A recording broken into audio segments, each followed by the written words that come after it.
Good morning from Glendalough on a cold, crisp, early winter morning. Every winter I tell myself I will keep hiking, but between the cold weather, the short days, and all of the other excuses that I come up with, I usually don't. So today, I'm proving to myself and to you that it is possible, all while helping you correct the most common mistakes that people make. I've planned 3 different trails for today, all starting from here in the beautiful Glendalough Valley. And the goal for today is to just soak it all in and share with you how easy it is to make the most of winter outdoors, even when it doesn't feel easy to get outdoors in the first place. So let's head just over here, a little bit away from the lake, to the visitor centre and the information board with all of the trails. That'll be our start point for each of the trails today.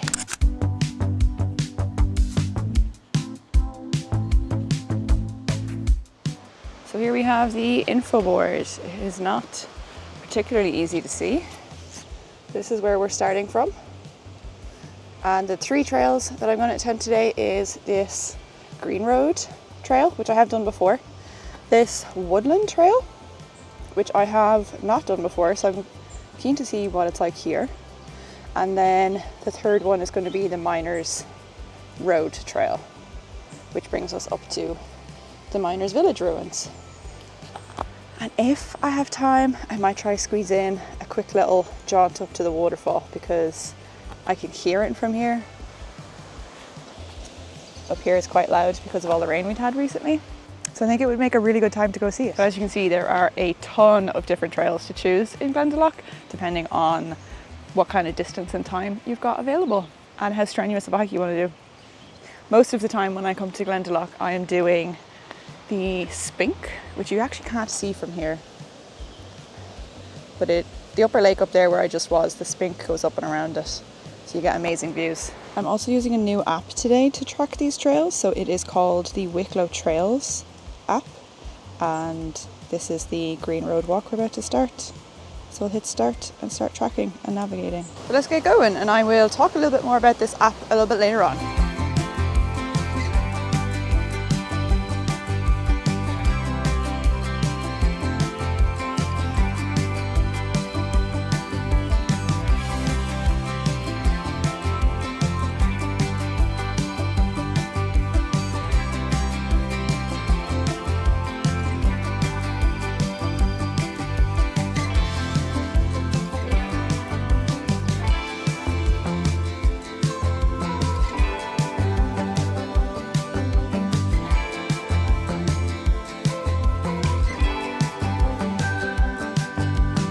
I think this might be the perfect time of year to visit here, because look at these colours.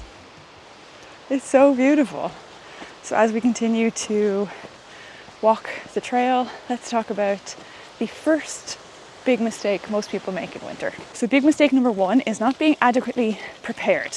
Hiking in the winter in colder months takes a little bit more preparation than it might in spring, summer, even early autumn, when the weather might be a little bit more predictable, a little bit warmer, less likely to have any extremes. In Ireland, we are a temperate climate, so we're not dealing with extreme weathers, but we are still dealing with quite a lot of unpredictability in winter weather. The first part in making sure that you are adequately prepared is preparing for the weather. So checking the weather forecast in advance, right up until the morning of that you're heading out, to make sure that it's safe and that you are prepared for whatever conditions it might bring. So there are 3 different sources that I use to check the weather forecast in Ireland. So the first one I use is Met Éireann for the rainfall radar, so that you can see the actual rainfall that's coming towards your location. The second one I use is YR Weather, and this is great for specific forecast. It can be a little bit more specific than the likes of Met Éireann sometimes, and you can also check temperature, rainfall and wind speed. I think wind speed is easy to forget about sometimes. It doesn't affect our day-to-day lives as much, but if you're out in the outdoors, if you're hiking, if you're going to be in mountains or in exposed areas, it's really important to check the wind, and that is what I will use YR Weather for quite a lot. And then the third one is Mountain Forecast. So this can give you forecasts for each specific mountain summit, which is especially good for checking the temperature at the summit of the mountain, because don't forget that as you go higher in altitude to the summit of a mountain, the temperature will be cooler than what it is down here at ground level. So when you leave your house, the temperature might be fine, but if you're going up quite high, it'll be much colder up there. And if there's wind up there, it'll feel even colder again. So before I'm heading out, I'm always checking those 3 things to see if the weather feels safe enough to be within my comfort zones when I'm heading out into the outdoors. And if it is, what are those conditions like? What do I actually need to pack with me?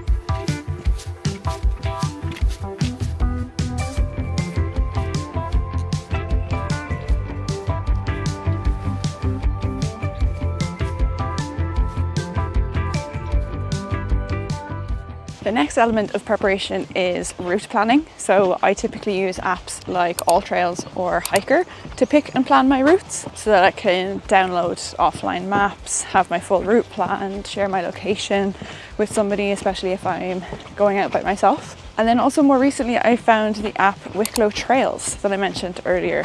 So this is an app with 50 waymarked trails in all of County Wicklow, meaning a lot of them are more easy entry-level trails, and I think winter is the perfect time to tick a load of them off. I have found so many trails on the app that I'm really looking forward to trying out this winter because I've never heard of them before.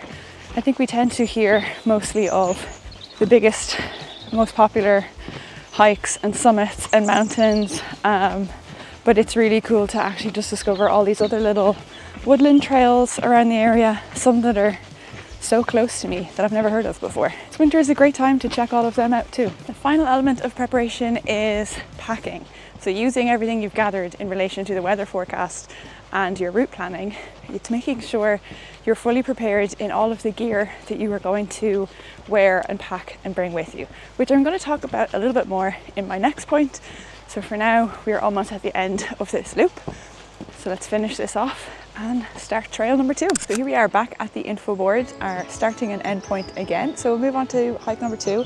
And I've decided, seeing as we just did the lower lake, why not do the upper lake next? So we're going to do the purple route, which is called the Miners Road Walk.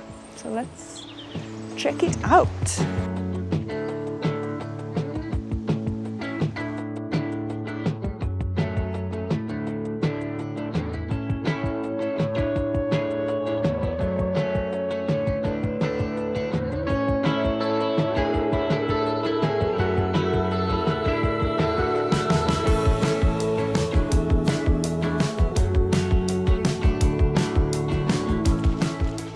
As we walk along the upper lake and enjoy once again these stunning colours, I kind of can't get over how vibrant the autumnal colours are.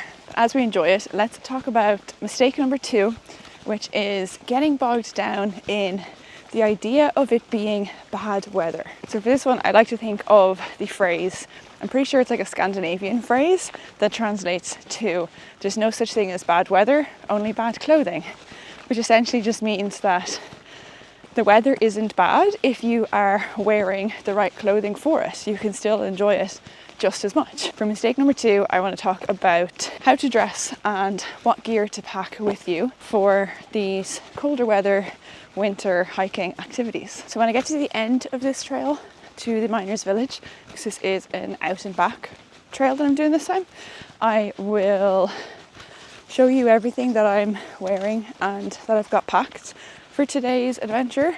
But in the meantime, I want to talk about what I think is the best way to approach what you're wearing in colder weather, which is a layering system.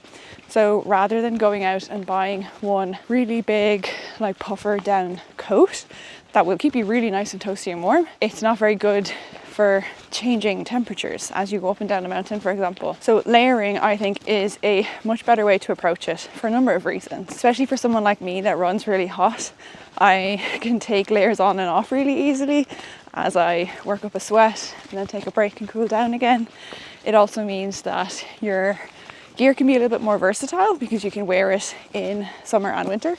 And it also can make it cheaper and easier to accumulate all of your gear over time, because obviously building up a big gear kit can be really expensive, and I think it's much easier to approach it over time and slowly build it up.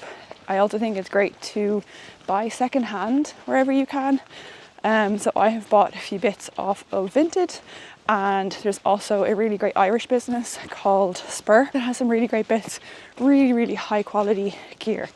If you've never looked into secondhand gear before, you'll probably be surprised by the quality of what's available secondhand for a much better price. So definitely recommend checking out some secondhand stores and online stores for the few bits that you're missing. So for example, I'm currently missing a few bits in the waterproof category, which is also a very important element of your gear for winter to contend with the rain. I have a really good rain jacket, but I don't currently have waterproof trousers. I did own some and I donated them at the end of my Kilimanjaro trek, and I just haven't replaced them yet. And I also did the same with my gaiters, which can be great for wet conditions too. So they are the two things that are on my list currently that I'm looking to replace. So I'm just keeping an eye online for some secondhand options.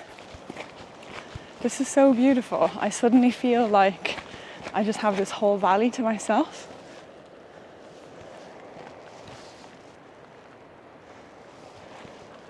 I can't see a single other human being right now. Love it. We've made it to the miners' village. I have it all to myself. And I saw some of the mountain goats. I've never actually been able to see the mountain goats here in Glendalough, so very happy about that.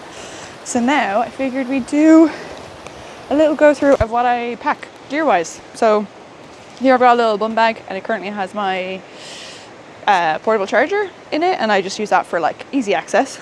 My backpack is a 30-litre backpack from Decathlon.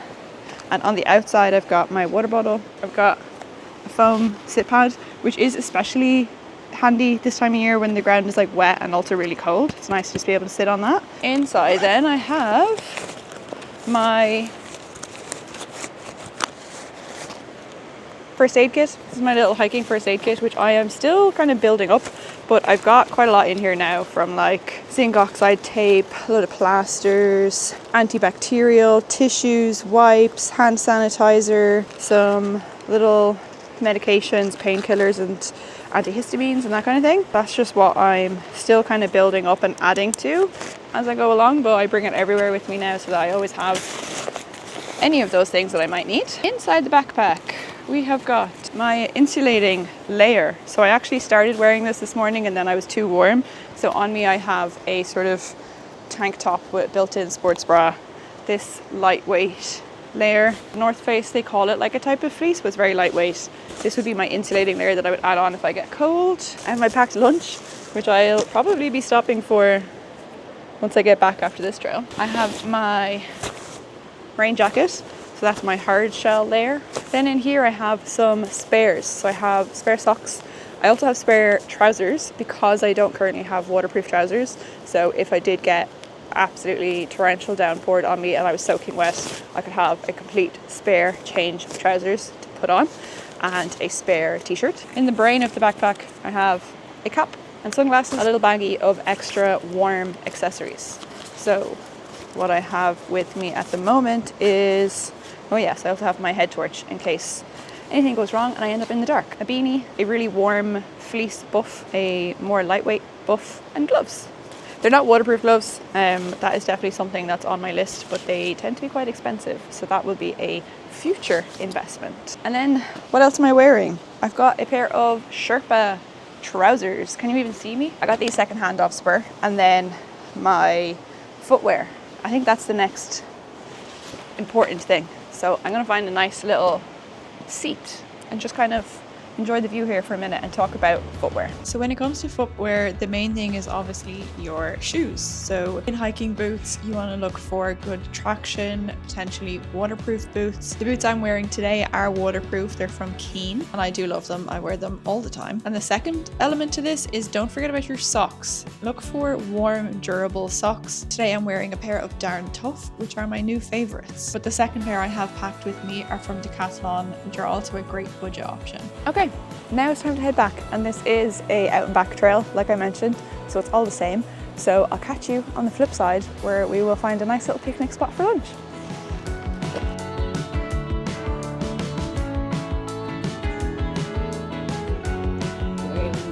It's lunchtime. Okay, let's see what I've got for my packed lunch.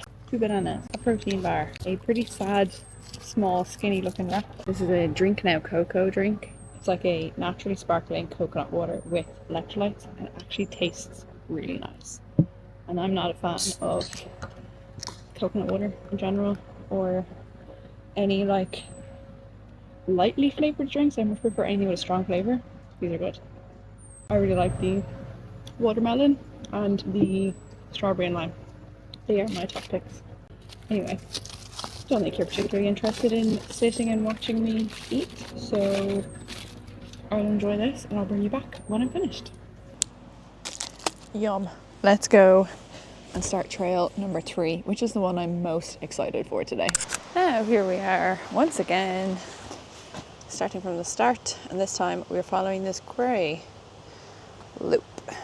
And the reason I'm excited is because they call it one of the more secretive areas of Glendalough. So I feel like there will be even fewer people there. So let's go.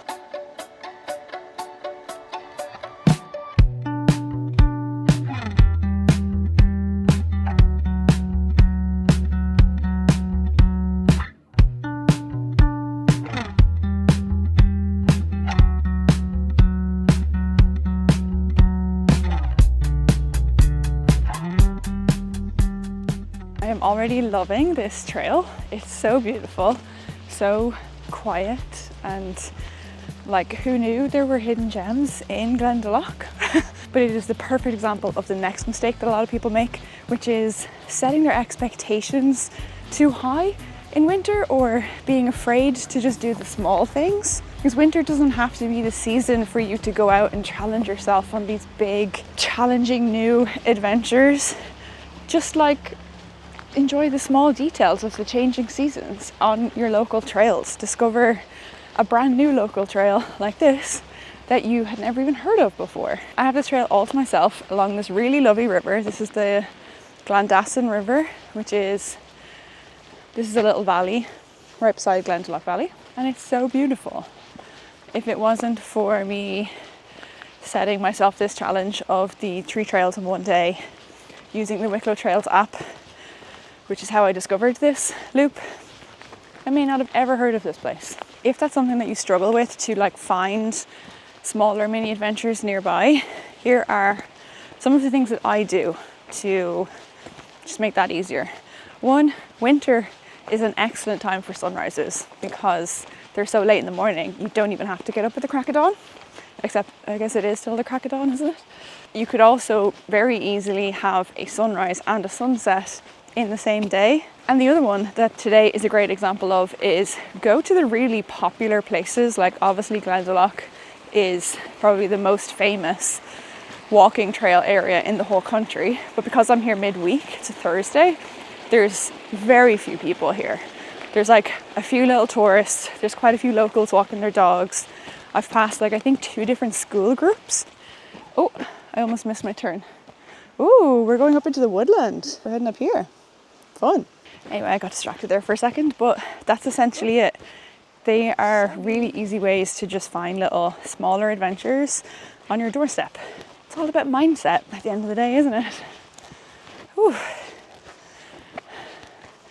Now we're in the woodland section of this woodland walk. Beautiful.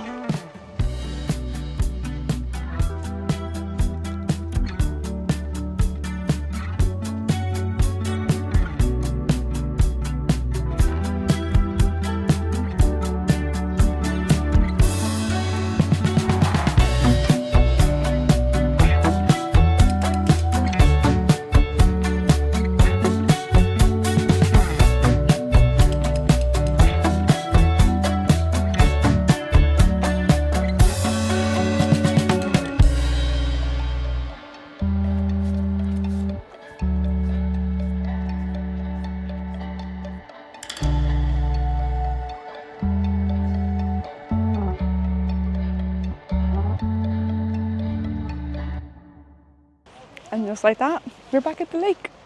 And I've made excellent time, so we should be able to fit in a little bonus trail. So for one last time, let's head back to the information board. So for one last little bonus trail, starting from here again, let's go check out the waterfall. It is this short little pink loop. Up there. Well, with a bonus trail, let's talk a bonus mistake to avoid. And it's simply having a negative attitude towards it all. I'm willing to bet that chances are your own negative thoughts are what's holding you back and stopping you from just getting out there. The smallest shift in your mindset, just adjusting your expectations, enjoying the small things, and just doing what you can to actually get yourself outdoors and your body moving, and then you've achieved your goal.